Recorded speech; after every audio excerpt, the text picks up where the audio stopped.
not dealing with things healthy at all. I didn't know how. I was just a ticking time bomb.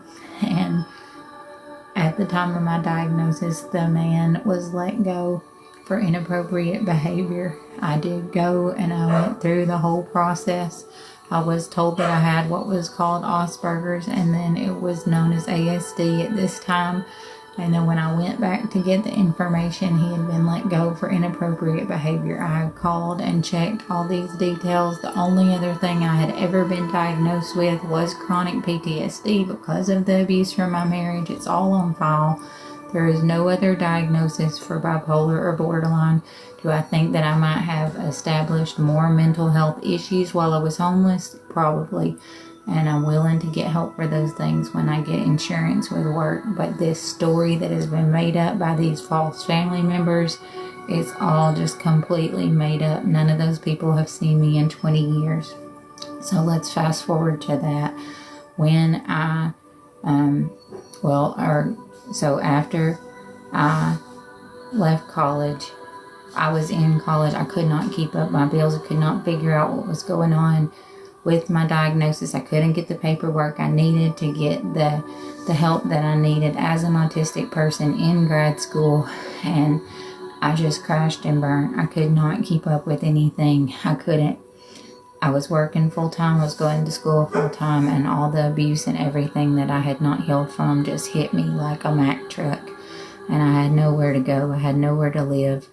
There was a lady who had offered me a place in California. And so I thought I was going to be safe to go out there, and I didn't have anybody else. I didn't know anything else. I know it wasn't the right choice, but I didn't go out there to be famous. I just went for housing. So I went to stay with her, and it was a very tumultuous, abusive situation as well, because I've always just really attracted narcissists, and I have been the victim. I have been someone who only knew to kind of get rescued, and that's my fault, and that's where I have to break the curse, and I have to change the cycle, and I really have to look at my own part in things and realize that I do not want to play that role. I have to break the curse, and I have to do different. At that time, that was all I ever knew to do, and I still did keep up that behavior pattern as I was trying to get out of homelessness, but it's all I ever knew. And I also did start trying to heal at the same time, but I just was so broken and so naive and so ingrained in this behavioral pattern that I did not know how to do different or better. And now, as I'm learning to do better, I'm doing better, and I'm really trying each day to work to get myself out of old behavior patterns and into where I'm taking care of myself. But at this time, I didn't know how. And so I knew I, again, did not want to be abused. So there was this place called Slab City about 20 miles down the road. And I went there. I knew I could park my car for free. I didn't have any money. I didn't have anywhere to go. And I got stuck out there for 3 years. I lived homeless with no electricity, no running water. The first 500 days I was out there, and I just gave up. I was like, nobody cares about me. Nobody loves me. I don't have any family. I have no way to get back to my kids. Even if I go, I have nowhere to keep them. I have nothing. And I gave up. I did. And I admit it. That's my fault. Like, that is what I did wrong. I messed up. I gave up. I quit life. I quit fighting.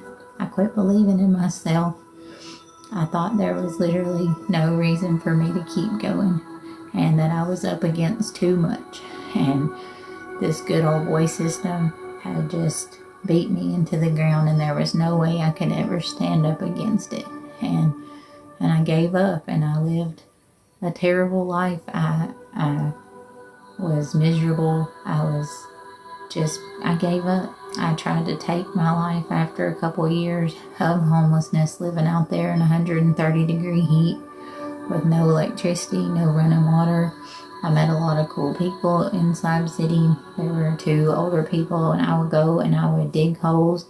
I would help them haul stuff, and we'd split a can of ravioli, and I'd do stuff to keep myself alive. I've never been like real lazy. That's kind of a misconception.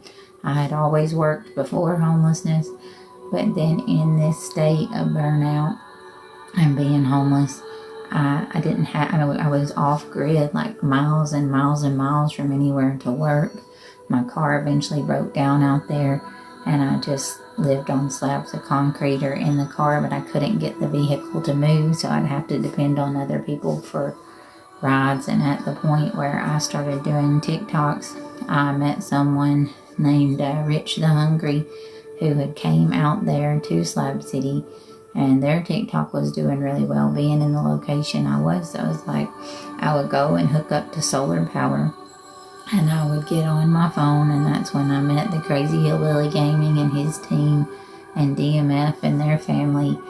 And I went in DMF's live, and I was just like, hey, and I saw that they were doing cool things for the homeless, and I was like, well, I'm homeless right now, but I didn't ask for anything.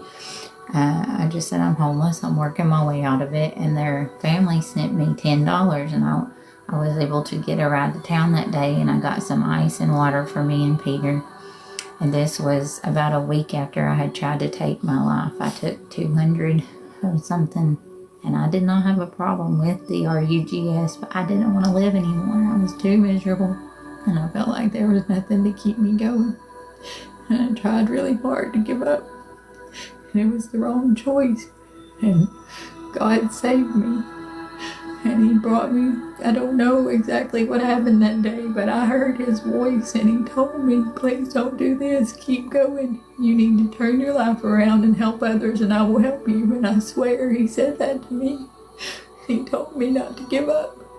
Then he started sending people in my life, and he would give me prophecies. He would tell me, this person is here and I need you to do this. Just trust me. And he would tell me to give him messages or tell him things. And I told the Crazy Hillbilly Gaming he was going to become #1 a year from that day on TikTok. And he did. And things like that started happening. And then a year later, when he did, he saw that I was right, and his team supported me back, and I started making it into rankings. I went live with him and Slot, and that's when I shared my story about the abuse I'd went through. Thank you guys. You don't have to send gifts. I want to get this out and give my testimony. I don't need anything. I just appreciate y'all being here. But I just wanted to get my way out of homelessness, and I did trust God. I started trusting all the prophecies he was giving me. And at that point, a lot of stuff happened. I'm going to save some of it and speed up, because I just want to get the important stuff out about how God has carried me through. But because of them, I do want to give the Crazy Hillbilly team credit, because they did help me get to a safe place. He was my hero. I loved him very much. I trusted him, and I appreciate what the Trailer Park family had done. And that's how I met Miss Sarah. And I honestly don't think Miss Sarah had any ill intent. But after I gave my testimony, Slot reached out to the Crazy Hillbilly Gaming and Sarah, and I'm pretty sure that my ex-husband's wife, Kristen, had reached out to her, because she did reach out to the people at the homeless shelter. And I think that the plot and the smear campaign was kind of started there. So then when I got to Sarah's and I helped us get into that apartment, I had paid for it. I'd only been there 3 days, so there's no way I would have wanted to just leave if her husband wasn't abusing me. But he was coming in my room when I didn't have my pants on. He was caught on camera being abusive to me. People stepped in. They saw that it was wrong. They said they were helping me get out, but some of those people that said they were helping me get out ended up working with the hate group, and that's when the gang stalking started. And people would tell me that I could trust them. I would go with them. People like Bonnie and Crystal and the Purple Picket, who I was later told, like this lady Nancy, I think, was friends with Slot. She bought my things from the Purple Picket. She paid her to kick me out. Someone just messaged me and said that she paid for my social security number, and they sent me pictures of my own social security number, and they said that's why Slot had Maggie come get me and pretend that she was helping me to get housing, so I would give her my social security number. And I gave her and Mama Todd a copy of my protective order against my ex-husband. That's when Slot went to his truck stop and tagged me in a TikTok, even though I proved that there had been abuse, that I had lived in a shelter, they didn't protect me. They actually used the info to try to further make me look like the bad guy. And then this Dixie lady, she did do very shady things. She was working with those same people. The TMH lady pretended to be my sister, the half-brother I had cut off 20 years ago for abuse.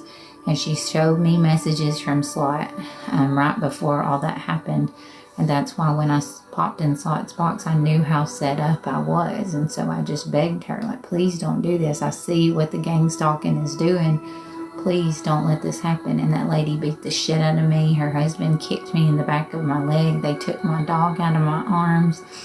And they acted like they were rescuing me or helping me, but they were trying to get my technology completely away from me and leave me with nothing. So when I got my phone back, that's when they were filming me and tried to make it look like I had done something wrong. And they went on Big King's Live and spun this whole narrative, tried to get fake warrants when the lady stole my birth certificate.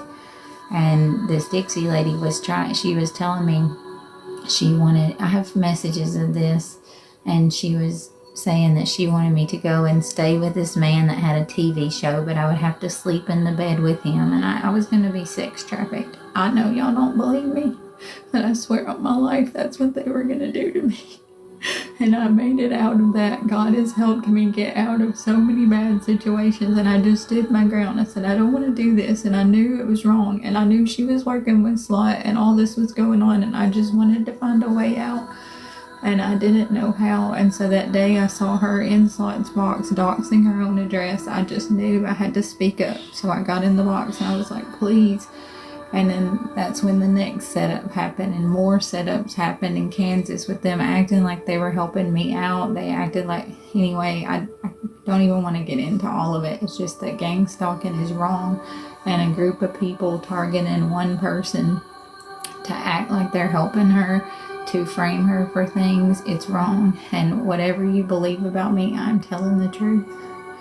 I have made it out of every single situation. God and my faith has gotten me to the next journey and helped me to keep going. He has put angels in my path, and now I don't have it all together. I'm still working day to day to trust Him and get on my own path. I do have a job now. I just got a phone in my own name.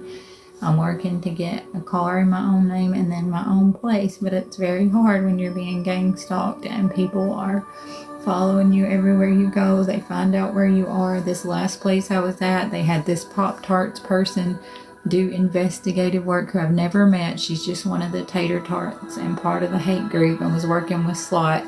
And she got together with that lady that had lived in the house before. They had her come over, having her family members wave a pew pew in the house I was at. And that's when I said, I'm leaving no matter what. I'm going to go get my stuff together. And I did. I got a job and I'm working to get out of this. But it's so hard when you can't talk to anybody about where you are, what you're doing, because the whole group is following you place to place, setting up scenarios and lying about what you're doing. And to have a big creator lie and tell everybody that I faked my homelessness journey, I faked my education because her husband knew my ex-husband. That's the good old boy system at play. It's the same thing that I fought against in the first place, and I'm back in that trap. But God wanted to put all that out there to show what had happened in the first place, and that I was set up to have no chance. And then everybody goes, look at her, you know. Well, I get it. I felt like I had nothing to fight left for too, and I gave up. But I don't now, and my faith is so strong, and God has brought me through all of that. And not to give up. He's brought me through it so I can share my testimony, share my journey, try to keep healing, try to keep helping others to heal. And He has literally found me and taken me every step of the way. At that point in the desert, I knew that I had these gifts, and I felt like they were against God. I felt like He had made me different. He had made me wrong. And He told me, no, I made you special. And each person is special. Each person has gifts, and you have to learn to take what you've been given, take your journey, and find your purpose. And now that I have done that, I am willing to go through anything, even through the pain, even through the alienation with the kids, everything that's been done. It's not any one person's fault. I take my responsibility. There are responsibilities with the separation, with the gang stalking, with the things that have happened where I didn't have the ability to fight like people think I did. I had so many things stacked against me that it was literally impossible. And just to keep going was what I could do. And you might not look at it as good enough, but God has, because He's given me a second chance. And I take full responsibility for every mistake that I've made in my life, anything that I've done to give up or quit or not keep going. I'm very sorry for that. But I wouldn't be who I am now had I not messed things up and let God rebuild my life the way He has. And so I'm right where I am. There's no way I can change it. But I fully put my life in God's hands every single day. I trust Him. I want to be a good, authentic person. I am completely moldable into what He wants me to be. And I will keep working every day no matter what is put on my path. And I guess that's all I really have to say.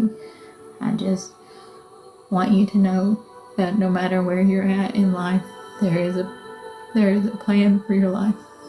There is a purpose, and you are valuable.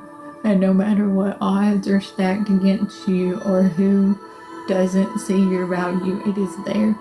And I believe in you, and I love you, and I hope that you choose the light.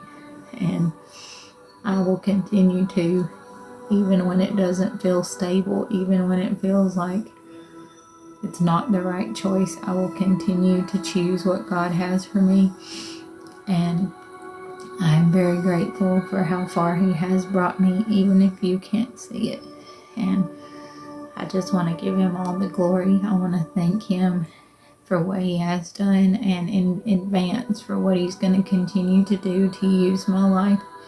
And if I can help just one person, then I've done it. I ask for Him to continue to rebuild my faith and put me in a place to just help as many people as possible, and to continue to take accountability for my own action, to clear out the mess that I have made, and to also continue to stand up for myself and not take on others' projections. And so those are the things that I pray for myself. And I have no idea what I've said today. I just kind of let Him use me as a mouthpiece. And I hope I said something right. But I know that I'm grateful that I even just still have a chance on this planet. And no matter how you view me, I love you. I'm going to play some Chosen Family Church